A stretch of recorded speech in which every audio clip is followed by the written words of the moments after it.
Reserve is quietly preparing for a potential $2 trillion market collapse, and almost nobody in crypto is talking about it yet. But this could be the next big catalyst for Bitcoin. Here's what's happening. For the first time in over a decade, the Fed is privately asking major U.S. banks one question: how exposed are you to private credit? This is huge, because regulators only start digging like this when they stop trusting the numbers and start preparing for stress. Now zoom out. Private credit has exploded into a $2 trillion market, but it's not transparent. It's packed with money from pension funds, insurance companies, and global institutions, all chasing higher yields. But suddenly, cracks are showing. Some of the biggest funds, like those tied to BlackRock and Blue Owl Capital, are blocking investors from withdrawing their money. This means investors are rushing for the exits, but the funds don't have enough liquidity to pay them. Now here's where it gets interesting for crypto. This isn't just some isolated Wall Street problem. If this market starts breaking, the damage spreads fast. Banks get hit, pension funds get hit, liquidity dries up, and when liquidity disappears, everything changes. Because crypto, especially Bitcoin, is extremely sensitive to global liquidity cycles. So you get two possible outcomes. Short-term, risk-off panic. Investors sell everything, including crypto, to raise cash. But long-term, this is where it flips. If the system starts cracking, central banks step in. More money printing, more bailouts, more liquidity. And that's the exact environment where Bitcoin historically thrives. So right now the Fed is telling us something without saying it out loud. They're checking exposures, and if this $2 trillion market starts to unwind, it won't stay in the shadows. It could trigger the next major shift in global liquidity, and that's exactly the kind of moment that defines the next big move in crypto. Welcome back, Techies and Titans. We have another week again. It seems like things have been kind of on the slow side today, as far as economic calendar is concerned. But also over the past 2 weeks or so, the market has been exploding on the upside. And I mean, it is an amazing price action. There has been very little retracement, no down candle. And I would say since March 31st, since the beginning of this month, it's been up and up. And it actually made a new high.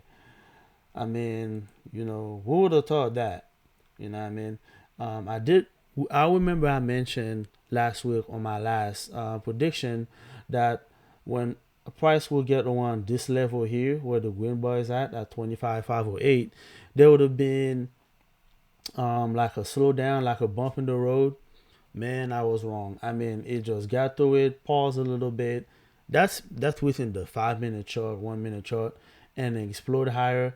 I said there would have been a speed bump here, and then potentially like reverse. Nope, pierce through it, go right through, and make a new high.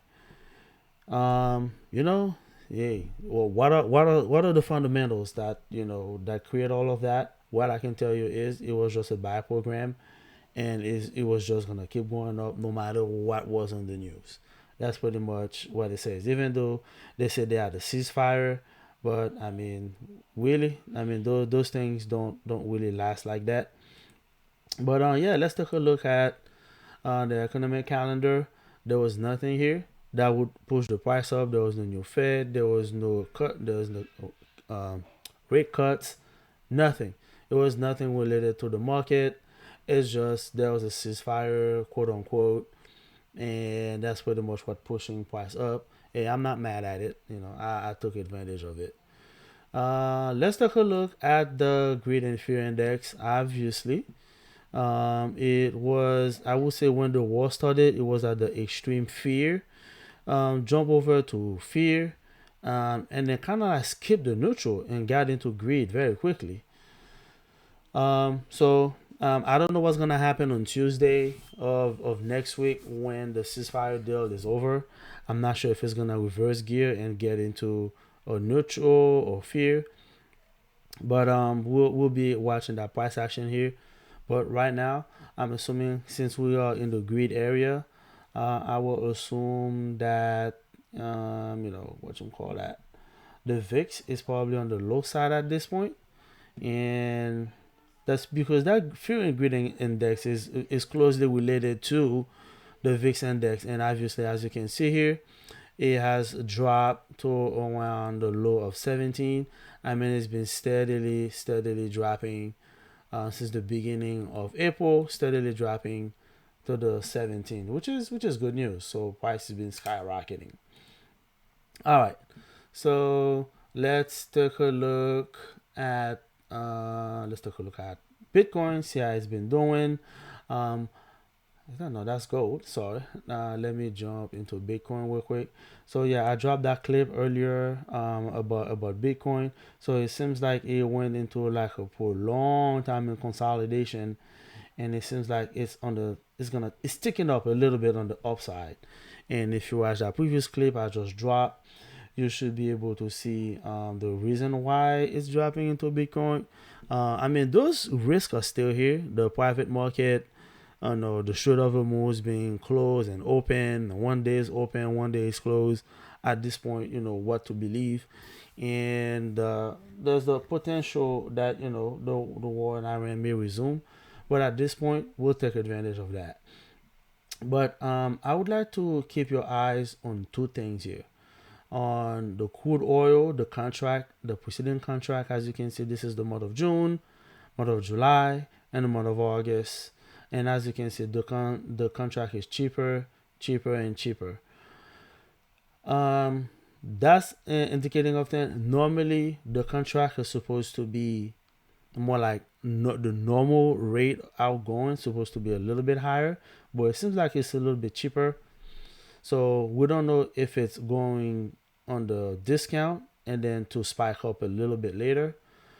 But so we'll keep an eye out for that. I don't think it's gonna keep dropping lower and lower, but I think it may just reach the 70s and then just hover around that area. Anything can change at any moment. But one thing I would like to keep your eyes on is on the corn. Okay. It's also about money flow, though, Darren, because we've had money that's went into the crude oil market, but come out of, say, the equity market, the precious metals market, and some of it has been going towards the grain market. Funds have added to their length. Do they keep doing that here, do you think? I think so, and you're absolutely right. Part of this algorithm trade that we're seeing, again based on headlines, is the flow of money, and that's what sets trend. So all we have to do is watch the trend, and we can guess, and we can see what the flow of money is doing. And we do know that money's coming out of equities, and it is going into energies, and it is going over into grains. And so I think this could continue because it is still based on the fear of inflation long term. I know Chairman Powell came out, and I found it interesting. He came out earlier this week and said that the FOMC isn't really concerned about overall inflation. They're still watching more of the employment and jobs.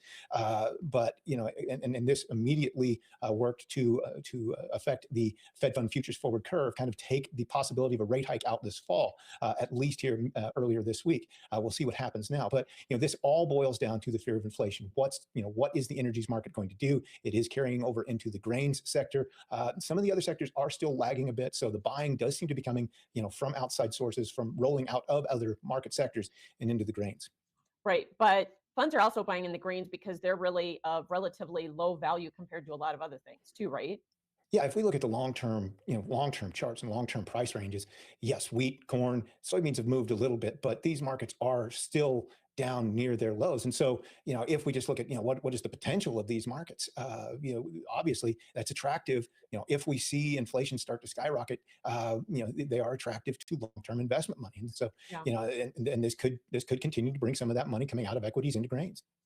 Will we also see money come into the grain trade because of a fear that maybe we can't get fertilizer where it needs to be, not only in the US, but globally? Is there a fear of some of that maybe trimming acres, trimming yield?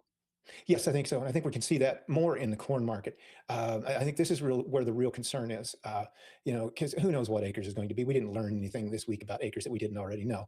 But what does it actually turn out to be? Because the input cost will be skyrocketing. We've talked about diesel fuel. Nitrogen fertilizer is skyrocketing as well. I keep using that word. And again, a lot of the world global, a lot of the world nitrogen moves through the Strait of Hormuz as well. So if these input costs continue to go up, Number one, it could change. It could create a late change in acres, what's actually planted. And number two, it could change how much fertilizer and so on gets applied to these crops, whatever does get planted, and that could potentially cut into yield. And then let's say Mother Nature, decides to close out the trifecta and decide to play a little bit nasty this year. That could make things more interesting in the corn market.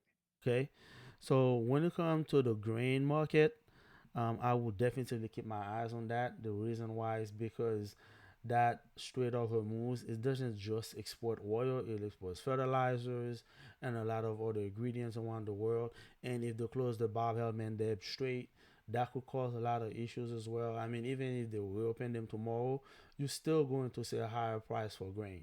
And as you can see for the month of May, it's 448. The latest one, you can see the volume is like neck and neck for July and May. So the volume is increasing. So they're buying it. The producers, they're buying it, and the price is increasing. And for July and for December, it increases by like $20.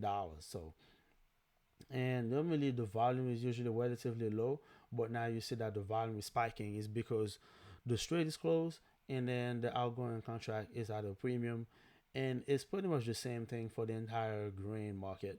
So if you would like to make some money out of that, this could be an opportunity to buy at a deep price right now.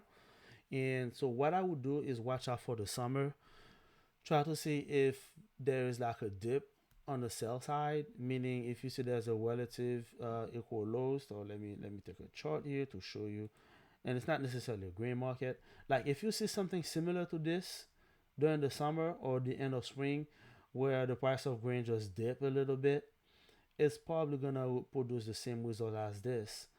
As the summer go by or the fall comes by, and around December, between the end of summer all the way to December, and probably into next year, you can see a price action like this for grain. I mean, this is just an opinion, but something to look out for.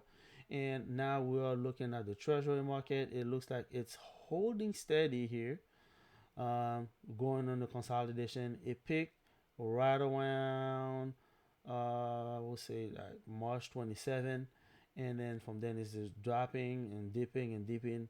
And if things we made peaceful, we will see a constant dip. So that means the 10-year, meaning like the average rate to buy a home will be lower, and then the average rate to loan a car, that will be much lower as well. So that's a little bit of relief and the good news. Okay. So let's think about next week. What's going to happen next week? So next week, not a whole lot of big news there. So on Tuesday, we do have the core retail sales. I don't think that's gonna jump around the market much. And then we have our regular unemployment claims at around 8:30 on Thursday, and we have consumer sentiment on Friday at around 10 a.m. But this is one of the things I want you to pay attention until next week is the Tesla having the quarterly earning on Wednesday 22nd. That'll be when the market close. So once the market closed, I would say around between 350 and 430. You expect a whole lot of price action here for Tesla, and you already know when there's quarterly earning like this or quarterly projection or expectation, that particular stock here is gonna pull all this market down below. You don't have to take my word for it. Just go into the chart and verify it yourself. So what is my prognostication for next week and to see what we will do? So normally when you see price going up like this, it usually will come to an end. So if I were you, what I would do, and if we're still on the buy program, it's not gonna go on forever, guys. Okay, so just give it a cap. It's not gonna go on forever. So what I would do is I will take my fib, hank it to that low here, and I'm doing it live right now with you, so you don't think it was something I was cheating on. And then you'll see that half here from this half to this half, that 50%. I will make a projection here. Let's see if we project all the way on top. Yeah, I don't know if it's gonna wish 30,000 and then return. But I'm anticipating at around 2,800 when you get there. It will probably do like a small retracement. I'm not seeing it dropping much lower, but I can see a potential retracement. That's looking long term. I'm not saying that it will happen next week, but that's long term. Take a look at the half of what happened here, and then you project it higher. This is how high I think price may end up going, like around 28, 849, 28, 859 ish area. So if we're still on the buy program, this is how high I'm expecting to go. But usually when you get so high like this, and then with the ceasefire coming up to an end, I'm anticipating some consolidation and a small retracement within that range here. I'm not expecting it to go much lower to the 50%, but it will be like a small retracement at least to the 38% here, which is at 25,387. So I mean, it's now the market is so wild. This is the like you really have to make such a huge gamble, like a huge guess right here. So I'm expecting 25, 8, 25, 387, and 28, 859 will be the area that the market is gonna play within. Now, exactly how it's gonna go, since we're still in the bullish market, I'm anticipating between Monday and Wednesday, it will probably dip into 25,837, um, like around that area, and then bounce back up and then to go much higher.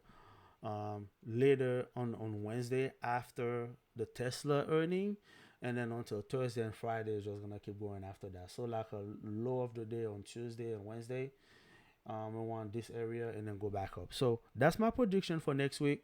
Again, in that's my opinion, and it can go either way. So, but with that being said, trade nicely and be safe and do not overtrade. Thank you.